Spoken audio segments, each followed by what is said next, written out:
ایک عمل ہے کسی بھی حاجت کے لیے اس سے زیادہ یعنی آزمودہ اور جلدی حاجت کو پورا کرنے والا عمل نہیں ہے۔ اسے کہتے ہیں عمل ام داود۔ یہ کیا ہے؟ ام داود حضرت امام حسن مجتبی علیہ السلام کی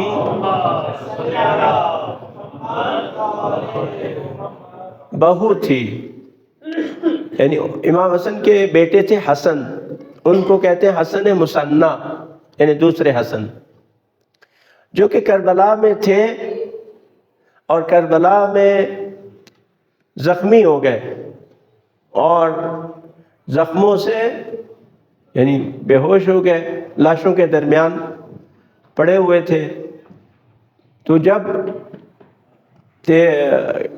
لاشوں کے سر کاٹنے لگے تو ان میں کوئی رمق تھی جناب حسن مثنی میں، تو جو ان کے ننیال والے رشتہ دار تھے انہوں نے ان کو سر نہیں کاٹنے دیا اور یہ زخمی حالت میں کوفہ لے گئے۔ وہاں پر انہوں نے علاج کیا اور یہ درست ہو گیا، ٹھیک ہو گیا۔ یہ حسن مثنی امام حسن مجتبی جن کے ساتھ جناب فاطمہ کبریٰ کی شادی ہوئی تھی، اور اس وقت یہ شادی شدہ تھے، بی بی فاطمہ کبریٰ کی بھی شادی تھی۔ تو یہ حسن مثنی ہے۔ تو ان کے ایک بیٹے تھے داود، یہ ان کی والدہ تھی، بہت نیک اور پاکیزہ خاتون تھی۔ داود کو جب منصور دوانکی کی حکومت آئی، عباسیوں کی حکومت آئی، تو دوسرا ان کا حکمران تھا منصور دوانکی، امام جعفر صادق علیہ السلام کا زمانہ ہے۔ اور آپ جانتے ہیں کہ ان عباسیوں نے بھی سادات پر بہت ظلم کیا۔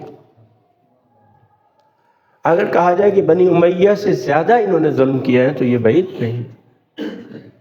یعنی سادات کو، کئی سادات کو، پورے خاندان کے مردوں کو، بالخصوص امام حسن مجتبی علیہ السلام کی اولاد میں سے انہوں نے زندانوں میں ڈالا اور اس کے بعد نہیں نکالا، اور وہ وہیں زندانوں میں ہی فوت ہو گئے۔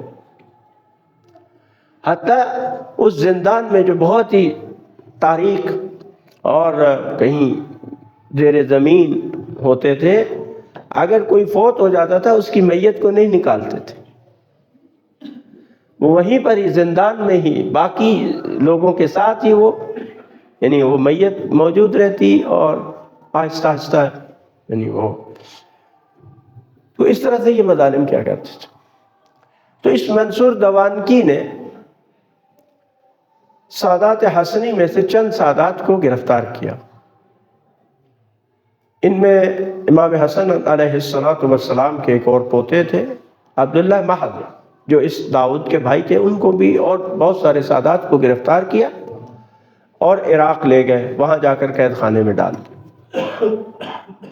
اب ان کی کوئی خبر نہیں تھی کہاں ہے، کدھر ہے، کس زندان میں ہے، زندہ ہے، مردہ ہے، کوئی خبر نہیں تھی، چونکہ نہیں تھا ایسا کہ جس کو وہ پکڑ لیتے بس اس کے بارے میں ختم۔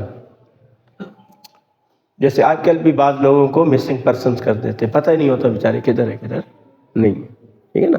تو یہ جو ظالم حکمران ہے، ڈکٹیٹر، ان کا یہ شروع سے ہی شیوا رہا کہ اس طرح سے لوگوں کو غائب کر دیتے۔ تو یہ داؤد، یہ امام حسن علیہ السلام کے پوتے تھے، تو یہ بھی ان گرفتار میں سے، یہ بھی بہت نیک، پاکیزہ، پرہیزگار انسان تھے، سید تھے۔ تو ان کی والدہ تھی داود، اس وجہ سے اس کو کہتے ہیں ام داود، داود کی ماں۔ تو اس نے بہت دعائیں کی، عبادات کی، دوسرے لوگوں نے ایک لسب لوگوں سے جیسے ہوتا ہے، ماں تھی، اس نے سب سے کہا دعائیں کریں، لیکن کوئی خبر نہیں۔ اس نے امام جعفر صادق علیہ السلام کو دودھ پلایا تھا، یہ ام داود نے، اور یہ داود امام صادق علیہ السلام کے رضائی بھائی تھے، یعنی کٹھے دودھ پیا اس سے جناب ام داؤد سے۔ تو امام صادق علیہ الصلوۃ والسلام مریض تھے، یہ بی بی گئی ہے امام کی عیادت کرنے کے لیے، بیمار پرسی کرنے کے لیے۔ بیمار پرسی کرنے کے بعد امام پوچھتے ہیں کہ داؤد کی کیا خبر ہے؟ تو یہی بتاتے ہیں مولا کوئی خبر نہیں ہے، دعائیں بھی کی ہیں کوئی۔ تو امام نے فرمایا کہ تم دعائے استفتاح کیوں نہیں پڑھتی ہو؟ تو انہوں نے پوچھا کہ وہ کیسی دعا ہے، کیسے میں پڑھوں؟ امام علیہ السلام نے فرمایا کہ رجب آنے والا ہے، یہ جمادی ثانی کی بات ہے، رجب آنے والا ہے۔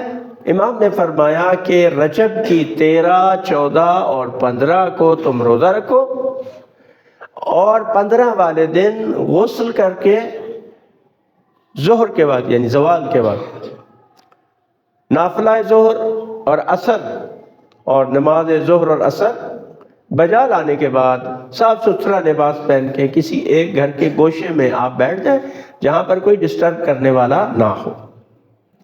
3 دن روزے رکھنا ہے، تیسرے دن ظہر کے بعد وہ عمل انجام دیں۔ تو اس میں ذکر ہے، بہت ساری صورتیں پڑھنی ہیں، عمل کرنا ہے، اور یہ دعا بھی ہے، یہ آپ انجام دیں، انشاءاللہ تعالی خداوند متعال تمہاری حاجت کو پورا فرمائے۔ تو یہ بی بی نے وہ امام نے وہ دعا لکھ دی ان کو، اور یہ جو ہی رجب آیا 13، 14 اور 15 اس نے روزے رکھے، اور 15 کے دن جس طرح سے امام نے بتایا تھا انہوں نے وہ عمل انجام دیا۔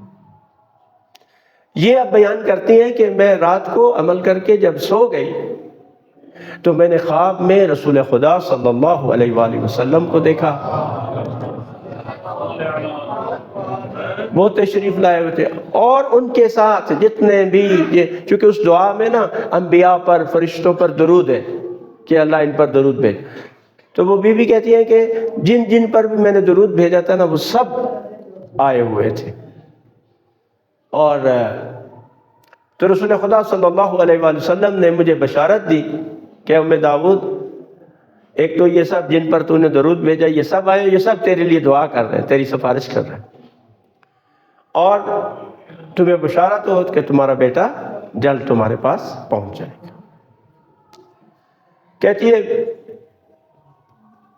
کہ اس کے بعد میں خواب سے بیدار ہوئی، نیند سے بیدار ہوئی، تو یہ اتنی دیر میں عراق سے کوئی تیز رفتار ترین سواری پہنچ سکتی تھی، اتنی دیر میں میرا بیٹا میرے گھر آ گیا۔ ٹھیک ہے، مثال کے طور پر عراق سے مدینہ آنے میں 10 دن لگتے تھے، لیکن سواری اگر تیز ہو تو 8 دن لگتے تھے، مثلا وہ 8 دن یعنی کم ترین وقت میں میرا بیٹا جو ہے وہ میرے پاس پہنچ گیا۔ اب احوال پرسی کی، ظاہر ہے اتنے عرصے بعد بیٹا ملا، پھر بیٹے آنے کی خوشی، اور وہ بھی ایسی قید سے کہ جس کے بارے میں پتہ نہیں تھا کہ اب زندہ واپس آئیں گے یا نہیں آئیں گے۔ اب انہوں نے پوچھا کہ بھئی حارثوں کس طرح سے تمہیں رہائی ملی ہے قید خانے سے؟